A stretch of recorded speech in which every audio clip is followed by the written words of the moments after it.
मुख्यमंत्री के प्रधान मीडिया सलाहकार नरेश चौहान ने कहा कि मुख्यमंत्री ठाकुर सुखविंदर सिंह सुक्खू ने महिला कल्याण की दिशा में महत्वपूर्ण निर्णय लिए हैं, जिससे प्रदेश की लाखों महिलाएं आर्थिक व सामाजिक रूप से सशक्त हो रही हैं। उन्होंने कहा कि हाल ही में मुख्यमंत्री ने ऐतिहासिक निर्णय लेते हुए प्रदेश की 18 वर्ष से अधिक आयु के महिलाओं को आगामी वित्त वर्ष से 1500 रुपये प्रति माह देने की घोषणा की है। हिमाचल महिलाओं को 1500 रुपये प्रति माह सम्मान राशि देने वाला देश का पहला राज्य बना है। इस निर्णय से कांग्रेस पार्टी द्वारा विधानसभा चुनाव के दौरान दी गई गारंटियों में से 5वीं गारंटी को पूरा किया गया है। मुख्यमंत्री ने इस निर्णय से प्रदेश की महिलाओं की आर्थिक स्थिति में सुधार आएगा। इस योजना से लगभग 5 लाख महिलाएं लाभान्वित होंगी, जिस पर करीब 800 करोड़ रुपए व्यय होंगे। उन्होंने कहा कि सरकार ने अपने 12 महीने के कार्यकाल में 5 प्रमुख गारंटियों को पूरा किया है। प्रदेश की जनता ये जानती है कि ठाकुर सुखविंदर सिंह सुक्खू में प्रदेश हित में निर्णय लेने की काबिलियत है। उन्होंने कहा कि मुख्यमंत्री ने हर वर्ग के कल्याण के लिए बजट में प्रावधान किया है, जिसमें पैरा वर्कर्स, मनरेगा मजदूर, पंचायती संस्थाओं के प्रतिनिधियों सहित अन्य कर्मचारियों के मानदेय में भी बढ़ोतरी शामिल है। थी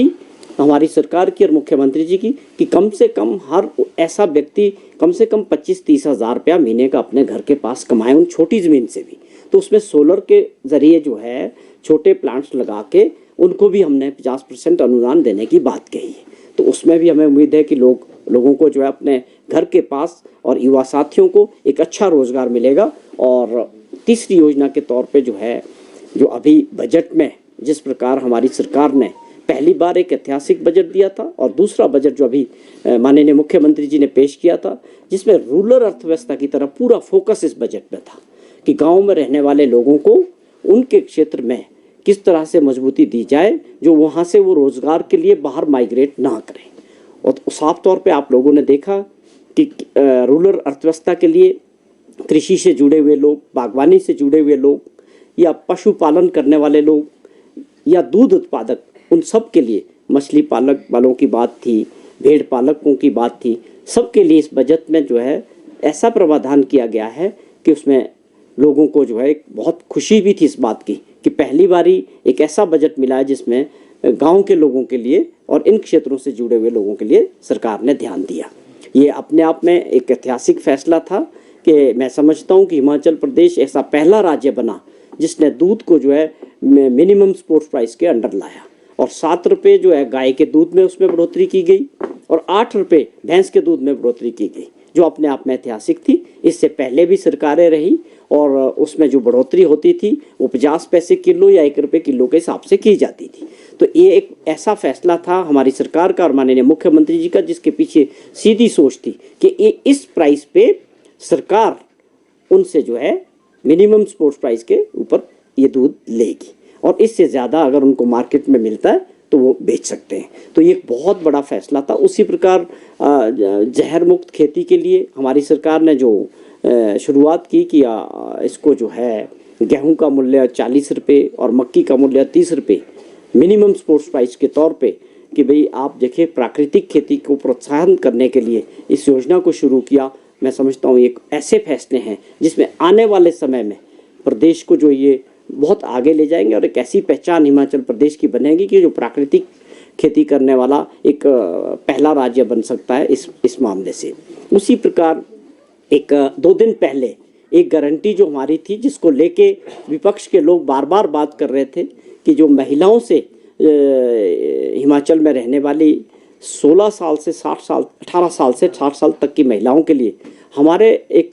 कमिटमेंट थी कि हम उनको जो है एक मिनिमम एश्योर्ड इनकम 1500 रुपये होनी चाहिए। और उसको माननीय मुख्यमंत्री जी ने जिस प्रकार साहस दिखा के इन आर्थिक स्थिति जैसी है प्रदेश की, उसके बावजूद जो ये कमिटमेंट की है पूरी, ये अपने आप में बहुत बड़ा फैसला है। मैं समझता हूँ एक ऐतिहासिक फैसला हम इसको कह सकते हैं, जिससे सब पहले ये उन्होंने घोषणा की थी कि हम लाहौल स्पीति के अंदर जो सारी महिलाएं हैं उनको जो है 1500 रुपया महीने का दे के, एक इसके पीछे सोच थी कि जो हमारी घर की जो महिलाएं हैं जो घर को चलाती हैं और ज़रूरतमंद हैं, और उनको जो है मिनिमम इतनी मदद होनी चाहिए कि इज्जत और मान के साथ वो 1500 रुपये से अपनी जो उनकी छोटी मोटी ज़रूरतें उसको जो है वो पूरा कर सकें। तो इस कमिटमेंट को हमारी सरकार ने और माननीय मुख्यमंत्री जी ने उन सभी बहनों को या माताओं को जो इस एज ग्रुप में आती है और जो इस क्राइटेरिया में बैठेंगी, लाखों महिलाओं को इसका फ़ायदा मिलेगा। ये अपने आप में देश के अंदर पहला ऐसा राज्य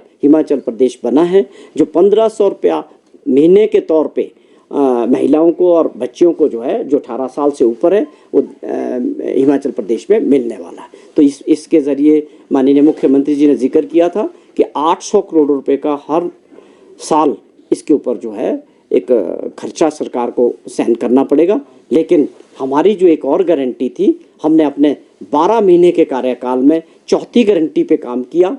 और ये स्वाभाविक है कि ये देश के अंदर जो आप सब हम कहते हैं कि 50% जो पॉपुलेशन है महिलाओं की है। एक घर को चलाने में, परिवार को और समाज को चलाने में महिलाओं का जो सहयोग रहता है, जो रोल रहता है, वो अपने आप में बहुत महत्वपूर्ण है। तो हमारी सरकार ने और कांग्रेस पार्टी ने जो कमिटमेंट की थी उसको पूरा किया। ये मैं समझता हूँ अपने आप में एक बहुत बड़ा, देश के अंदर ये देश को एक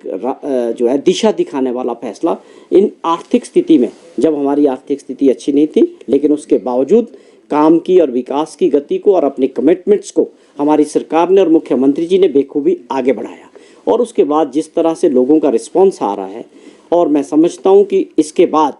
विपक्ष के लोग जो बार बार, उनका आधार नहीं था कि जो विपक्ष इस बात को लेके, गारंटियों के लेके बार बार पूछते थे, हम उनसे जानना चाहते हैं कि 12 महीने के कार्यकाल में 4 गारंटियों पे जिस प्रकार से हमारी सरकार ने काम किया है, जबकि सरकार जो भी बनी थी, जो भी गारंटियां थी, जो भी कमिटमेंट्स थी, ये स्वाभाविक तौर पे 5 साल के लिए हमारी थी, प्रदेश की जनता के लिए, कि हम जो भी काम करेंगे वो 5 साल के कमिटमेंट के साथ आए थे। लेकिन उसके बावजूद हमने अगर इतने कम समयों में 4 गारंटियों पे काम किया है, और आने वाली और जो गारंटियाँ उसके ऊपर भी हमारी सरकार तेज़ी से काम करेगी। तो ये कुछ ऐसे फैसले थे जिसका मैं समझता हूँ कि प्रदेश के अंदर बहुत बड़ा इम्पैक्ट होने वाला है, और बहुत ऐतिहासिक फैसले 12 महीने के कार्यकाल में हमारी सरकार ने और माननीय मुख्यमंत्री जी ने लिए, और इसका प्रदेश के लोगों पर बहुत बड़ा असर होने वाला है। तो ये कुछ हमारे जो कि अपने 1 साल के कार्यकाल में हिमाचल प्रदेश में कांग्रेस पार्टी ने चुनाव के दौरान जो वादे गारंटियों के रूप में प्रदेश की जनता से किए थे, सरकार बनने के बाद माननीय मुख्यमंत्री जी की अध्यक्षता में हमारी सरकार ने उन गारंटियों पे काम किया।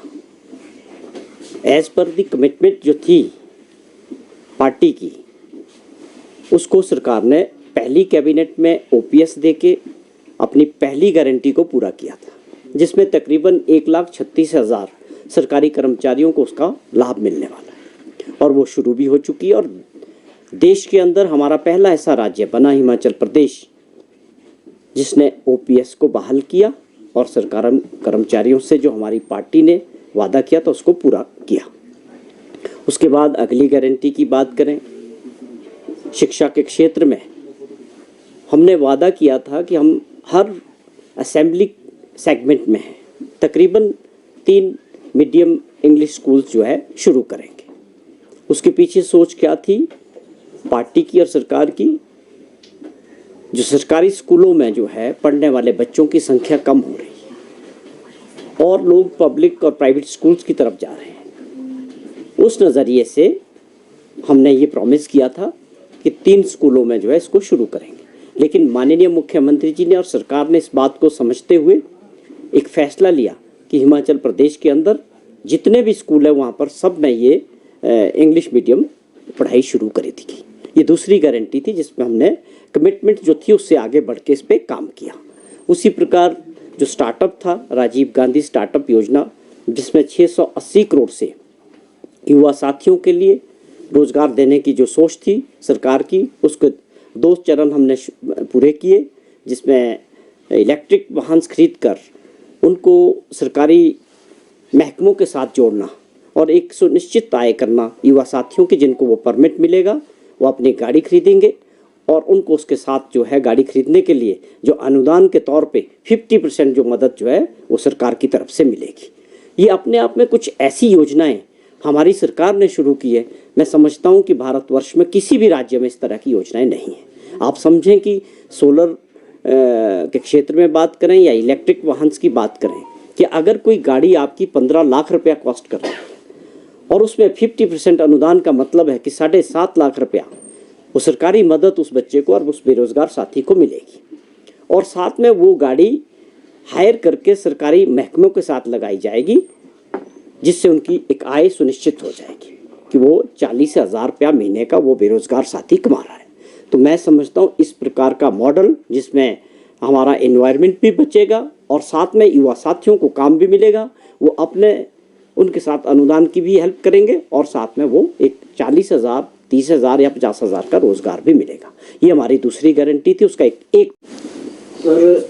जो सुनील शर्मा है उनको पार्टी ने भी बाहर का रास्ता दिखा दिया है। आपको क्या लगता है कि सारे रास्ते जो है कांग्रेस पार्टी में आने के बंद हो जाएंगे? देखिए, हमारी जो कुछ पिछले दिनों हुआ है, सरकार आपने देखा किस प्रकार से माननीय मुख्यमंत्री जी लगातार लोगों के बीच जा रहे हैं, प्रदेश का दौरा कर रहे हैं। वो इस बात से रुकने वाले नहीं हैं। लगातार कैबिनेट मीटिंग्स हो रही है, फैसले हो रहे हैं, जनहित में फैसले लिए जा रहे हैं। वो चाहे सरकारी कर्मचारी हो, वो चाहे गांव में रहने वाला किसान बागवान हो, हर वर्ग को आपको मैंने जैसे जिक्र किया था कि बजट के अंदर वो चुनाव में पंचायतों के चुने हुए लोग हो, म्यूनिसिपल कॉरपोरेशंस में हो, जिला परिषद में हो, ब्लॉक समितिज में हो, या वो आशा वर्कर हो, आशा सही दूसरे आंगनवाड़ी वर्कर्स हो, या डेली वेजेस वाले लोग हों, या मनरेगा की दिहाड़ी हो, ये पहली बार बिना टैक्स का और सबको राहत देने वाला जो बजट मुख्यमंत्री जी ने प्रस्तुत किया था, मैं समझता हूँ उसकी प्रदेश के लोगों में बहुत बड़ी खुशी है। और जब ये घटनाक्रम हुआ, हजारों की संख्या में लोगों ने टेलीफोन करके कंसर्न था कि मुख्यमंत्री जी और ये सरकार लोगों द्वारा जो 5 साल के लिए चुनी गई है उसको 5 साल तक रहना चाहिए। ऐसी भावना प्रदेश के लोगों की, गांव में रहने वाले हर क्षेत्र के लोगों की, ये आप भी समझते हैं, आप लोगों के पास भी ऐसा फीडबैक है। तो लोकतंत्र में लोगों ने 1 साल पहले हमारी सरकार को चुना, बहुमत मिला, 40 सीटें कांग्रेस पार्टी को मिली, 25 सीटों का जनमत जो था वो भाजपा को मिला। साफ तौर पे उसमें एक संदेश था कि 25 सीटें वाले लोगों को विपक्ष में बैठना है, और कांग्रेस पार्टी को जो है सरकार बनी जनता के सहयोग से और आशीर्वाद से। बेखूबी इन बातों से आगे बढ़ के मुख्यमंत्री जी आप लगातार दौरा कर रहे हैं, प्रदेश का लोगों के बीच जा रहे हैं और लोगों का समर्थन उनको मिल रहा है और वो विकास की दृष्टि से काम कर रहे हैं। कल नेरवा में थे, आज हमीरपुर गए, उसके बाद कांगड़ा जा रहे हैं, उससे पहले धर्मपुर थे। लगातार कैबिनेट मीटिंग्स हो रही है, जनमत लोगों की जो समस्या उसके ऊपर सरकार का काम कर रही है। हमारी प्राथमिकता और हमारी सरकार की प्राथमिकता साफ तौर पे, मुख्यमंत्री जी की प्राथमिकता साफ है कि हमने जो है लोगों के लिए और प्रदेश की जनता के लिए काम करना है। हमारा पूरा फोकस जो है पूरी ईमानदारी के साथ लोगों की सेवा करने का लक्ष्य है।